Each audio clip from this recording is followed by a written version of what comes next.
Glory to God. What a wonderful world we live on. So beautiful. There's pilots coming out all the time too, and they're attesting to the fact that you can't find any curvature. Ask any airline pilot what the shape of the Earth is. When they're done laughing at you, they'll tell you it's a sphere. That's not, and that, yeah, no, the ground looks to us like it's standing still. Did you notice any curvature while we were up there? No. No? What'd you see while we were up there? Just the blue sky, white clouds. Yeah, is it flat or? Pretty flat. Pretty flat? Yeah. Okay, thank you. I was reading a lot of stuff on the flat Earth. Okay, yeah. True. It's true? Yeah. Okay, alright, cool. Right. God bless, brother. Did you notice any curvature while we were up there? Curvature? No. No? There's no curvature? It's just all flat. Casey, how are you, mate? Pleased to meet you guys. There's no way there's curvature. We're round and flat, aren't we? Definitely.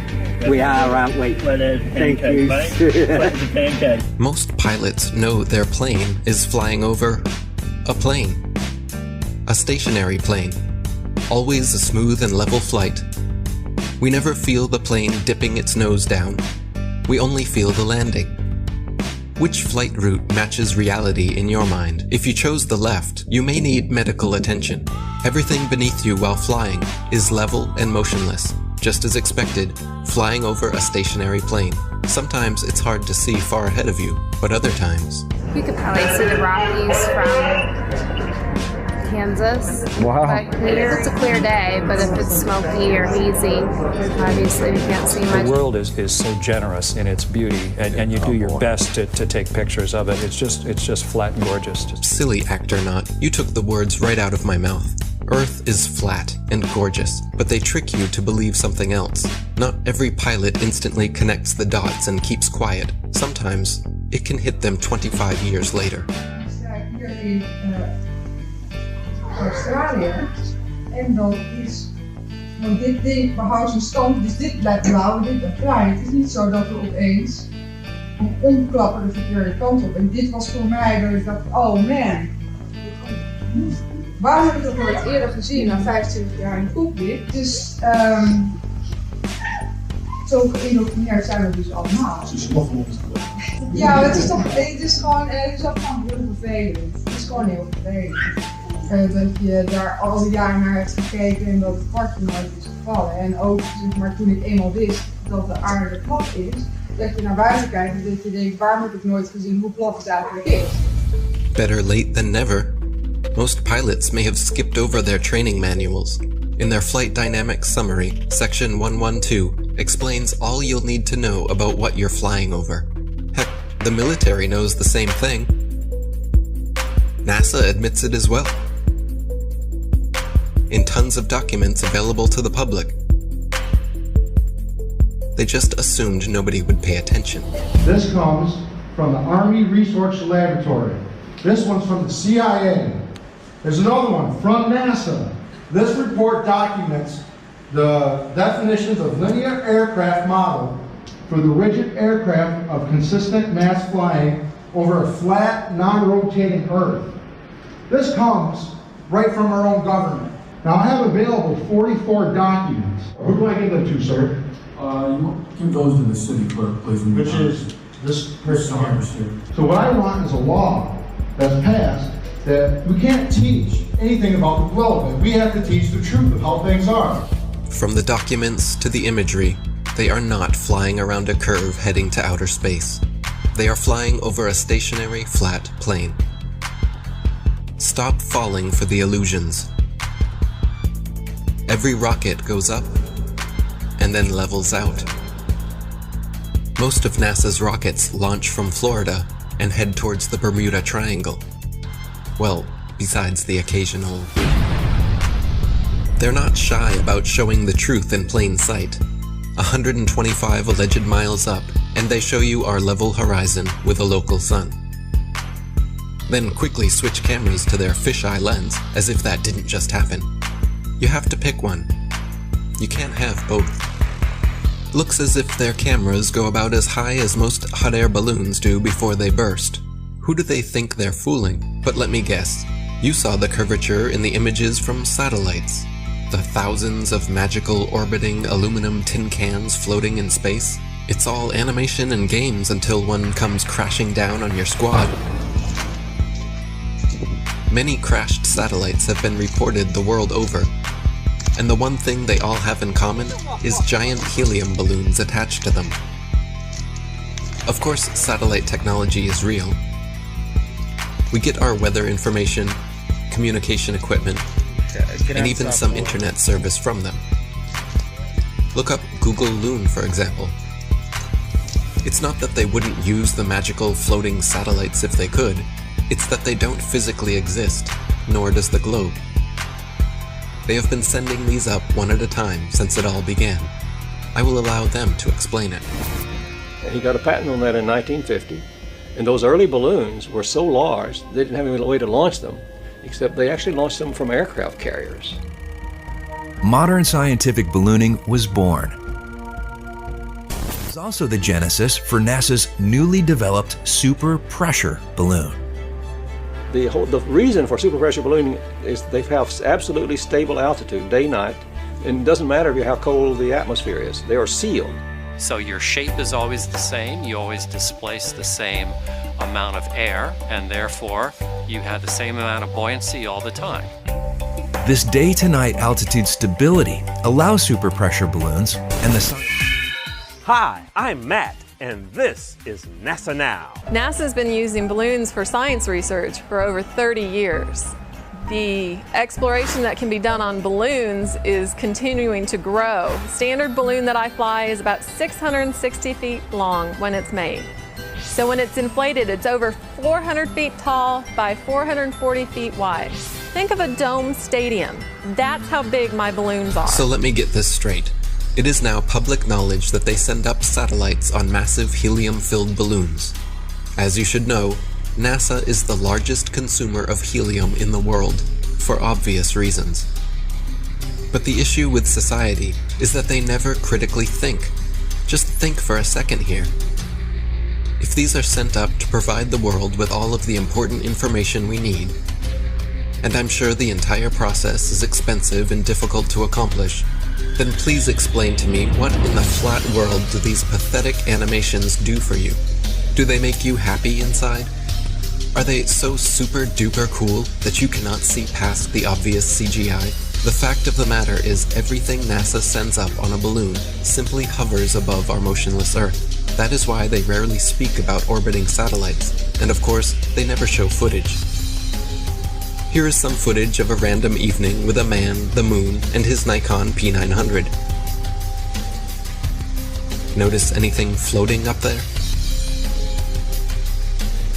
Forget it, Bart. It's so bright out you can't see anything in the sky except the Fox satellite.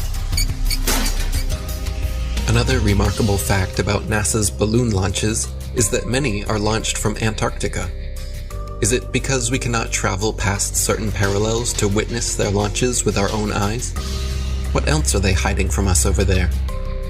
It would be nice if someone was allowed to truly explore Antarctica again. It sure has been a while since the last guy. Greetings to you, my young friends.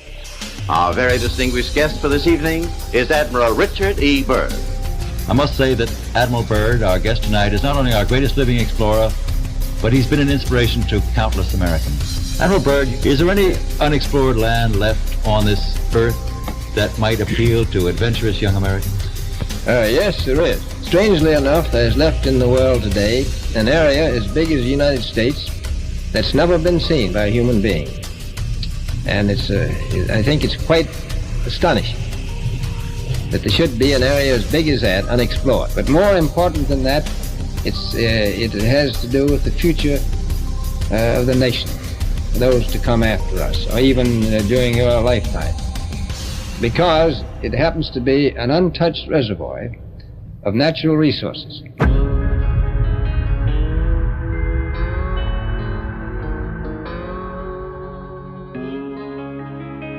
An area as big as the United States that's never been seen by a human being. Since late 2014, one of the biggest things I've heard, the Earth is flat. Why don't you find the edge and fall off? Why don't you make up an expedition and gather people and go find the edge and take a picture of the edge? Well, my response is, can you fall off the edge of a lake, a pond, an ocean? Let's see if you have any imagination left in that brain of yours. And pretend this is all the water in the world. This is the 71% covered earth-filled pond. All the water of the world. So let's just say this is trillions upon trillions upon trillions of gallons. You've got the continents, the islands in the middle. In the center where all compasses point, you can circumnavigate, circle the lake or the pond left or right. But as you venture outwards towards the banks, towards outer space, what happens?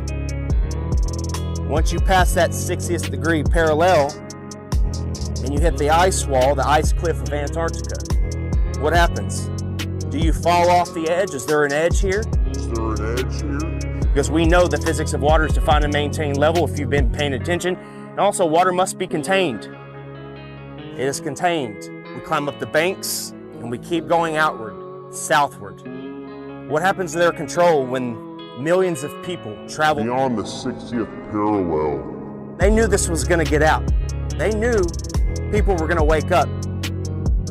What if Star Wars is true? What if this extraterrestrial, these extra terrains, they're telling us the truth, minus the vacuum of space, because they got to put a Hollywood spin on it, don't they? Star Wars, Star Trek. What if you Globers can have your Star Wars and your Star Trek at the same time? Isn't that awesome?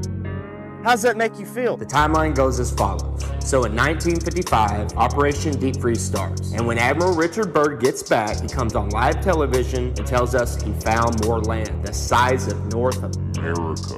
They quickly start NASA. And President Eisenhower calls over the Nazi traitors in Operation Paperclip to start the upper space mind control program. Don't look out there, look up here. Look everybody, we're going to the moon. Then, in 1959, 12 nations started the Antarctic Treaty, followed by 42 more nations where they have decided you or I cannot travel or explore any part of Antarctica south or past the 60th parallel without military clearance, without the aid of a guided tour. Do you really think that this is just a coincidence? More. Imagine they found more land. Imagine there is more land out there. More to explore, more to reside, more resources. You think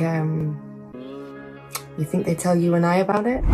I'm sure a lot of you have heard about my $200,000 Globe Challenge. And up to this point, no one has been successful at completing the challenge. We've had a few clowns here and there that have stepped up to the plate. Here we go. And claimed victory. But at the end of the day, you can't make water stick to the bottom of a ball, much less spinning, okay? You can't show where sea level turns to sea curve. There's no curvature on the x-axis or y-axis. That stuff is flat. Here's a fair challenge here for Neil deGrasse Tyson.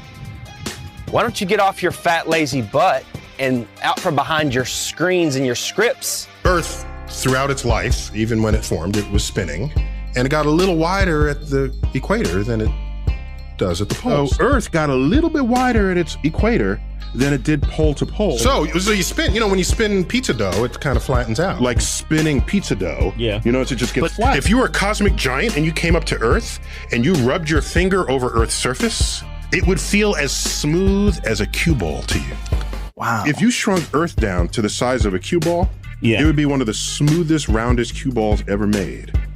That's how round Earth is. So it's not actually a sphere, it's oblate. It's like pear-shaped. Neil deGrasse Tyson. It's funny, 6 years ago I sent a whole bunch of questions for you to answer. And I notice you haven't answered them. You're not a scientist. You're an actor with a couple of science degrees.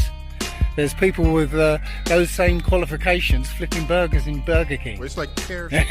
So you don't impress me. Neil Disgrace Tyson, you are a lying Jesuit thug and a deceiver. You are a degenerate from Good luck to all your lying when you're down in doing favors for And remember my name when you're in there. Santos Bonacci. Hey Neil, you talk about pears so much. Why don't you try eating a few, you fat f***? That's actually good. Hey Neil, if the level and motionless plane is so easily debunked, so easily refuted, then why don't you just debate Eric Dubay? Why don't you get off your fat, lazy butt, out from behind your screens and your scripts, and debate Eric Dubay? You've heard the name Eric Dubay, but you're scared. You're chicken. You won't debate Eric Dubay because you don't have a script and lines and people telling you what to say. You know you'll get demolished. Why don't you just come on a podcast or any type of show, 30 minutes, 15 minutes, maybe an hour, if you've got the and debate Eric Dubay. The earth isn't flat. See how much of a man you are there, Mr. Mic Drop. Looks like we're gonna have Eric Dubay, he said he's agreed to do it, talk with Neil deGrasse Tyson. What? Yes. I had asked you to debate one of them flat earth guys. No, I don't, I can't, no. I know. We talked about it and we were gonna have him on Skype. No, what we do is, and I think this is a diabolical plot, so that the next time we can ship people en masse into orbit, they all want to be the first in line because they know we're going to send them, so that they can see the round Earth. They're going to be the first ones in space, just so they can stop annoying the rest of us. I don't think you're correct. And I know that you're not correct. Why the backpedaling, Neil? You already agreed to debate me on Joe Rogan's podcast. The show was scheduled, posted on Joe's site, announced on air twice, and then you suddenly decided that you, quote, don't debate flat earthers. What happened? I'll tell you what happened. Someone at NASA told Neil, we're not going to let you go head to head with Eric Dubay because he'll make you look foolish. Prove me wrong.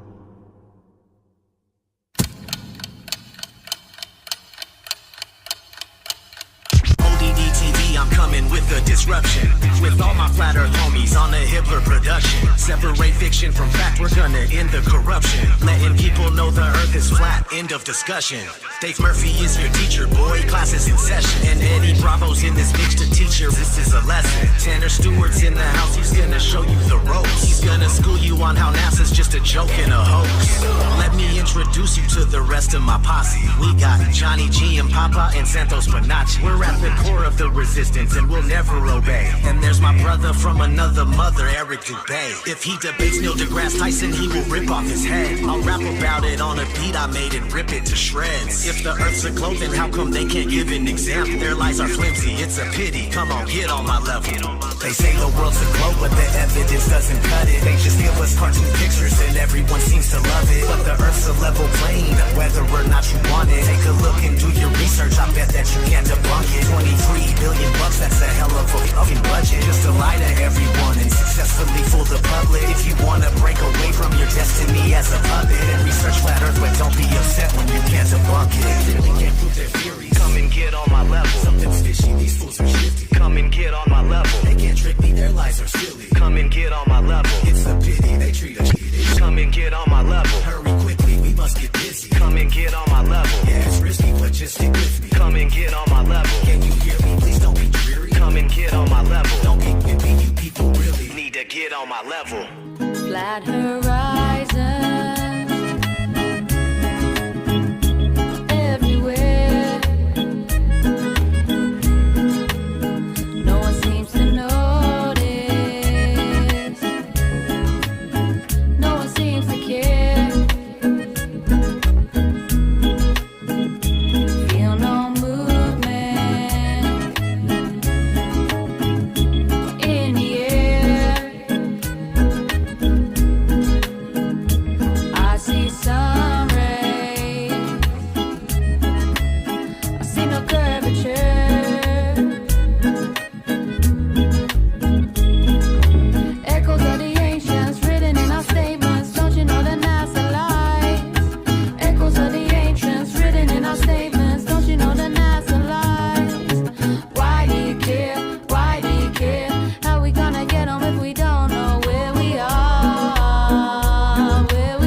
Eric Dubé is the truth. Sean Hibbler, he's a legend. Nobody could make a documentary as good as Sean Hibbler.